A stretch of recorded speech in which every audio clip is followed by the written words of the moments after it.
I found the one again.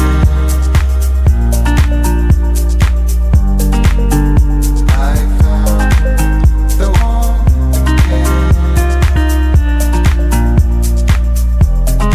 Hey guys, and welcome back to my YouTube channel. If you are new here, hi, I'm Lauren. I don't know how you found me, but please definitely stay. So today's video is packing up all the Halloween bits, so like the throw that's behind me, all the pumpkins, the gongs, all the little lights we have, packing all of them away because it's no longer Halloween anymore, so all them lot get to be packed away and stored in one of the boxes. I don't know if you can see, but in top of the wardrobe, all them boxes have got labels on. So these three here that's closer to the TV, it's really hard to do. I've got one for Christmas, one for Halloween, and then I think one's just got shoes in. So the Halloween one is for all of the stuff here. So I'm just gonna pack everything all away, so it's all away ready for next year. So I hope you guys enjoy today's video.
Short and sweet, but there's only a few little bits that we've had to put away. So I hope you guys have enjoyed today's video. As always, give it a like, comment and subscribe, and I'll see you guys in the next video. Bye guys.